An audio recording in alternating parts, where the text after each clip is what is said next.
નમસ્કાર બાળમિત્રો, બોલતી ગાઈડમાં ધોરણ 4ની અંદર આજે આપણે ગુજરાતી વિષયમાં પ્રકરણ 9 કમળ જળ કમળ જળ કમળ જળ કમળ એ પાઠનું સોલ્યુશન જોવાના છીએ.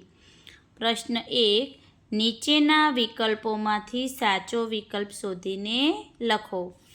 તો પહેલો છે મારું નામ શું છે, ધમાચકડી, ફરરર ચકડી કે ઊંધી ચકડી. તો જવાબ આવશે ધમાચકડી. 2માં છે કૃષ્ણનો બચાવ કોણ કરે છે, તો ગોવાળો, બલભદ્ર કે યશોદા. તો બલભદ્ર. ત્રીજો પ્રશ્ન છે ધમાચકડી પાન કેવા વીણે છે, તો ડાળી ઠૂંઠા, લાંબા ટૂંકા કે ભીના સૂકા. તો જવાબ આવશે ભીના સૂકા. ચોથો પ્રશ્ન છે કૃષ્ણના બાપુજીનું નામ શું છે, વસુદેવ, નંદબાબા કે બલભદ્ર. તો વસુદેવ. પ્રશ્ન 2, નીચેના પ્રશ્નોના એક વાક્યમાં જવાબ લખો. પ્રશ્ન 1, ગોપીઓ કોને ફરિયાદ કરે છે, ગોપીઓ યશોદાને ફરિયાદ કરે છે. 2, ગાયો ચરાવવા કોણ જાય છે, ગાયો ચરાવવા કૃષ્ણ અને બલભદ્ર જાય છે. યશોદા કાબરો શબ્દ કોના માટે વાપરે છે, કેમ. તો યશોદા કાબરો શબ્દ ગોપીઓ માટે વાપરે છે, કારણ કે ગોપીઓ યશોદાના દીકરા કૃષ્ણ પર ખોટો આડ લગાવે છે. 4, કાલિય નાગ ક્યાં રહેતો હતો, તો કાલિય નાગ યમુના નદીના ધરામાં રહેતો હતો. 5, કૃષ્ણને નાગણોએ શાનાથી વધાવ્યા, તો કૃષ્ણને નાગણોએ મોતી ભરેલા થાળથી વધાવ્યા. 6, કૃષ્ણનો બચાવ કોણ કરે છે, તો કૃષ્ણનો બચાવ બલભદ્ર કરે છે. 7, કૃષ્ણ ગોપીઓનું માખણ શા માટે ચોરે છે, તો કૃષ્ણ ગોપીઓનું માખણ એમના ભાઈબંધોને ખવડાવવા માટે ચોરે છે. કૃષ્ણના બાપુજીનું નામ શું છે, તો કૃષ્ણના બાપુજીનું નામ વસુદેવ છે. પ્રશ્ન 3, નીચેના પ્રશ્નોના 2-3 વાક્યમાં જવાબ લખો.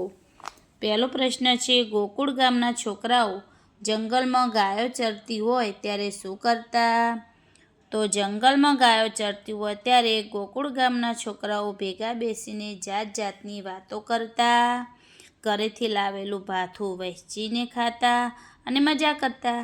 ક્યારેક યમુનાને કાંઠે જુદી જુદી રમતો પણ રમતા.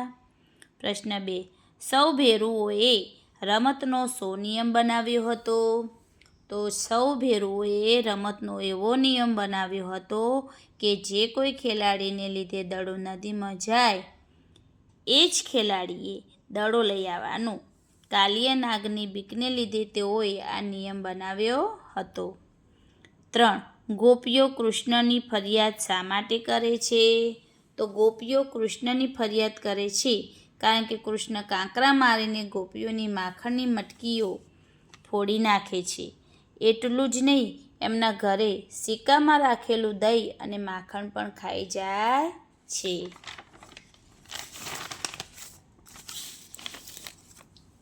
પ્રશ્ન 4, કાલિય નાગ વિશે 2-3 વાક્યો લખો. તો કાલિય નાગ યમુના નદીના ઊંડા ધરામાં રહેતો હતો. તેના ઝેરથી તે નદીનું પાણી ઝેરી થઈ ગયું હતું. તે ખૂબ બળવાન હતો.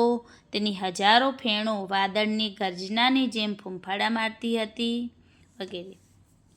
ચલો, પ્રશ્ન 5, નાગણે કૃષ્ણને પાછા મોકલવા શું કર્યું, તો નાગણે કૃષ્ણને પાછા મોકલવા માટે નાગનો ડર બતાવ્યો, પછી પોતાનો 1.25 લાખનો હાર આપવાની લાલચ આપી, તેના વિરૂપ રંગના વખાણ પણ કર્યા. છઠ્ઠો પ્રશ્ન, નાગ અને કૃષ્ણના યુદ્ધ વિશે લખો. તો નાગણે નાગના પગ દબાવીને અને મૂછ મરડીને કાલિય નાગને જગાડ્યો. પછી બંને બળિયા બાથે વળગ્યા. નાગની હજારો ફેણો આકાશમાં વાદળોની ગર્જનાની જેમ ફૂંફાડા મારતી હતી.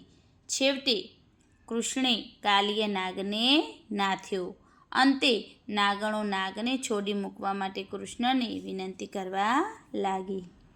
7મો પ્રશ્ન, કૃષ્ણની કઈ વાત તમને સૌથી વધુ ગમી, તો નાગણોએ કૃષ્ણને નાગનો ડર બતાવ્યો, તેના રૂપરંગના વખાણ કર્યા, તેને 1.25 લાખનો હાર આપવાની લાલચ આપી. આમ છતાં કૃષ્ણ યમુના નદીના ધરામાંથી પાછા ન ફર્યા. આ વાત મને સૌથી વધુ ગમી. પ્રશ્ન 4. નીચેના વિધાનોમાંથી ખરા વિધાનો સામે ખરાની અને ખોટા વિધાનો સામે ખોટાની નિશાની કરો. 1. ગોપીઓએ નંદબાબાને ફરિયાદ કરી, તો ખોટું. 2. કનૈયાએ કાંકરા મારીને ગોપીઓની માખણની મટકીઓ ફોડી નાખી, સાચું. 3. યમુના નદી કાંઠે ગોવાળો ક્રિકેટ રમતા, તો ખોટું. 4. બલભદ્ર કૃષ્ણના મિત્ર હતા, ખોટું. નાગણે કૃષ્ણને 1.25 લાખનો હાર આપીને વધાવ્યા, તો ખોટું. પ્રશ્ન 5. કૌંસમાં યોગ્ય શબ્દ પસંદ કરી ખાલી જગ્યા પૂરો. 1. બલભદ્ર કૃષ્ણના ખાલી જગ્યા ભાઈ હતા, તો મોટા ભાઈ. રમા માસીનો દીકરો ખાલી જગ્યા સુધી પહોંચી શકતો નહોતો, તો સિક્કા સુધી. કાનુડાને ખાલી જગ્યા જ વારી શકે, તો યશોદા કે કાનુડો, તો કાનુડો.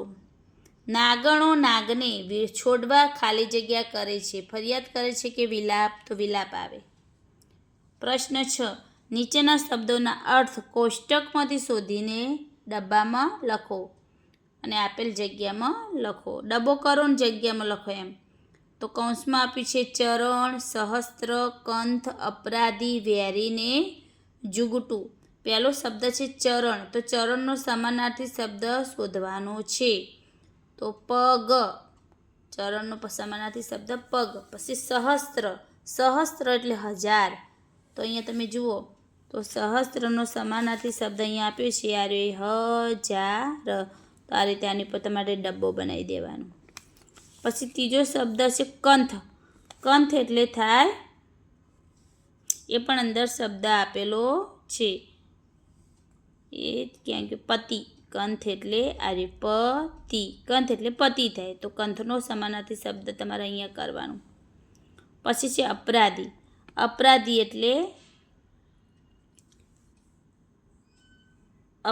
એટલે દુશ્મન થાય, બરાબર. તો દુશ્મન પણ તમે આવી રહ્યો દુશ્મન, બરાબર, એ રીતે દુશ્મન આવ્યો. વેરી અપરાધી એટલે ગુનેગાર, સોરી, અપરાધી એટલે આ ગુનેગાર, અને વેરી એટલે દુશ્મન થાય, એ આ દુશ્મન, બરાબર.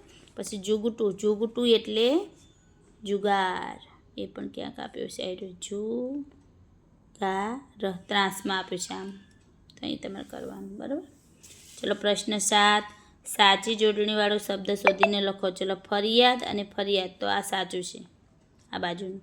મથુરા ને મથુરા, તો આ રીતે ના લખાય, આ ખોટું છે, આ રીતે સાચું લખાય. આ દહીં લખ્યું છે ને આ દહીં, તો આ ખોટું દહીં લખ્યું છે, દહીં આ રીતે લખાય. સીકું અને સિંકું, તો આ શરણાઈવાળું સિક્કું આવે.